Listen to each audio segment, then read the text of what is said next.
mulai berdakwah, kemudian ditanya oleh orang-orang Madinah, oleh orang-orang Mekah saat itu, mereka tidak percaya dengan Nabi Muhammad SAW. Maka mereka pun merasa, tanya aja sama orang Yahudi yang ada di Madinah, berangkat aja. Maka mereka naik LRT berangkat ke Madinah.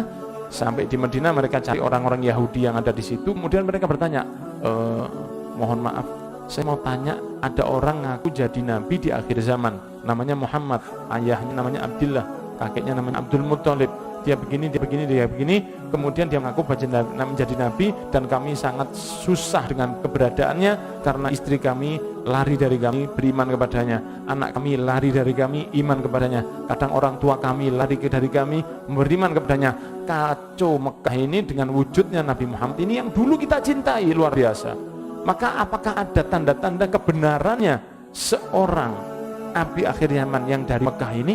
Maka dia mengatakan, coba kamu tanya sama dia tentang orang yang tidur 300 tahun lebih, yaitu Ashabul Kahfi, dan seseorang yang bernama Dzulqarnain. Kalau dia bisa menjawab, maka dia adalah nabi yang benar.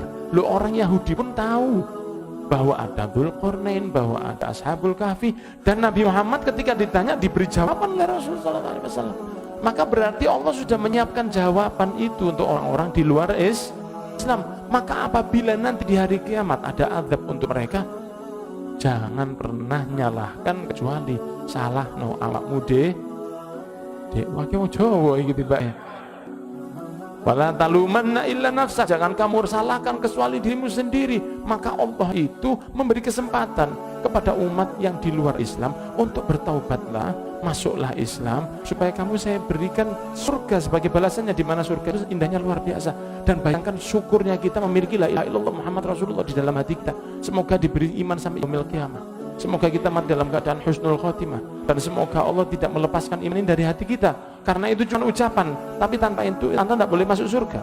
Siapapun, seorang Bill Gates pun yang kayanya model bagaimana, dia tidak bisa masuk surga dengan membawa ceknya atau dia membawa ATM-nya. Ya Allah, saya tidak iman tapi saya mau beli, berapa tiketnya surga, berapa kabling klaster yang ada di dalam surga itu berapa, nggak bisa beli. Karena waktu orang sudah di dunia pindah ke akhirat, itu semua yang ada di dunia ini ditinggal.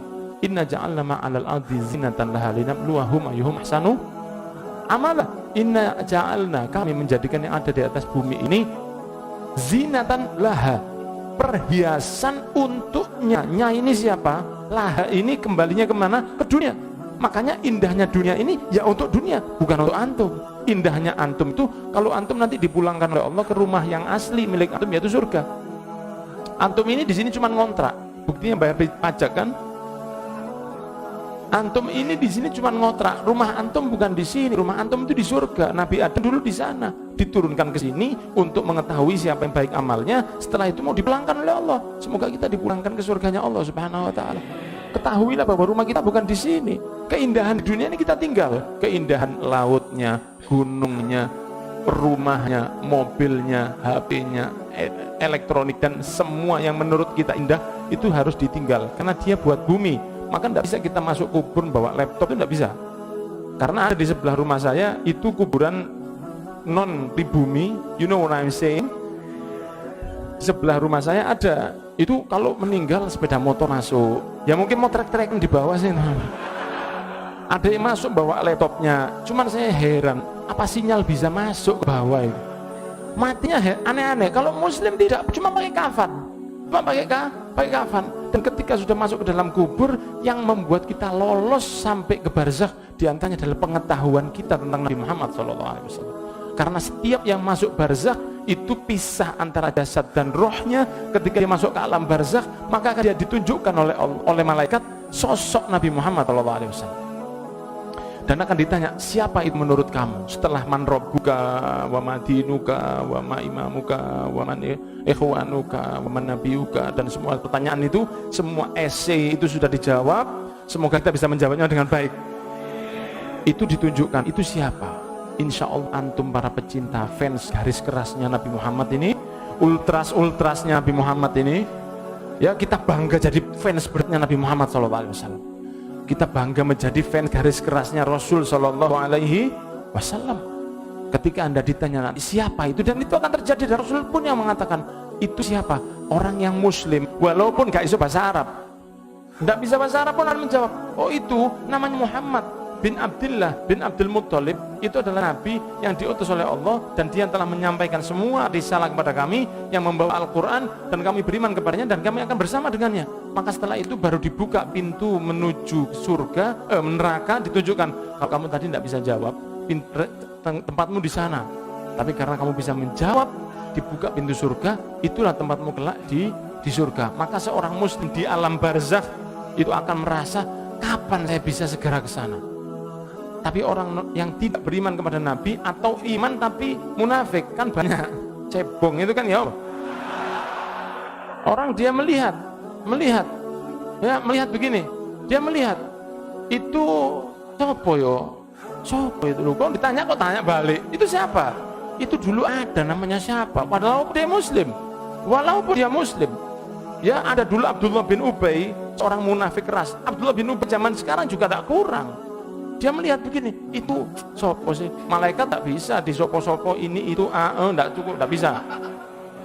Langsung dicambuk sampai tembus 7 bumi, saking kerasnya. Jadi semuanya ini tentang Nabi Muhammad SAW. Maka inti dari yang saya sampaikan pada malam hari ini, bersyukurlah menjadi umat Nabi Muhammad SAW. Dan bersyukurlah antum ada pikiran, ada fokus untuk membantu agamanya Nabi. Anda tidak hanya muslim, karena Nabi Musa dulu umatnya juga ada yang muslim, tapi antum muslim dan antum umatnya Rasul. Bahkan Nabi Musa pun berharap bisa jadi salah satu umat Rasul. Antum masukkan kotak amal itu 10.000 diganjar oleh Allah 100.000, karena satu amal diganjar 10. Jadi antum masuk masjid itikaf 1 kali seperti itikaf 10 kali.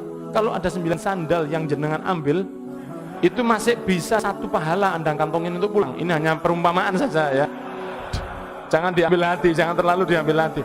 Cuma seperti itu. Maka Nabi Malaikat Jibril pun mengatakan, saya heran kalau ada umatmu yang masuk neraka, saking insya Allah semuanya bakal masuk surga. Begitu. Jadi husnudzon kepada Allah, kita akan ditolong. Harus husnudzon dengan amal, tidak boleh.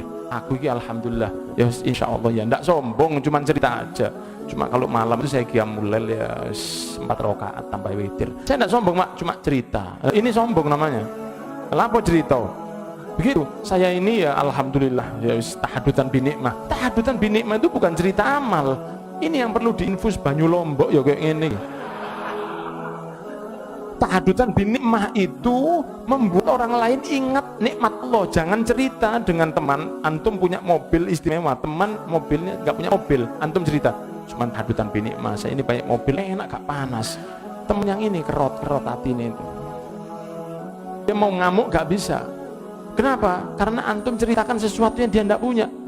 Ada yang jomblo, ada yang sudah nikah. Ya Allah, saya mentahadun binikmah, menikah itu enak sekali. Loh ini kan kasihan, ngenes ini, ngenes.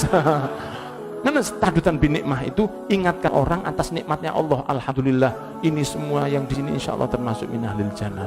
Alhamdulillah, kita duduk di masjid, itu tahadutan binikmah. Alhamdulillah, kita takut makan yang haram. Alhamdulillah, kita seneng ke masjid. Alhamdulillah, kita seneng ke kajian. Alhamdulillah, kita less waste. Kita alhamdulillah dan lain sebagainya. Semoga di bawah iman ini ila yaumil qiyamah, sadarilah hadirin hadirat, antum ini orang pilihan Allah. Sadarilah antum ini orang-orang pilihan Allah. Allah tidak memberikan semua yang dicintai dengan harta. Allah memberikan semua yang Allah mau. Orang muslim diberi harta oleh Allah, tapi iman dan keinginan ngaji hanya bagi orang-orang yang akan diselamatkan oleh Allah.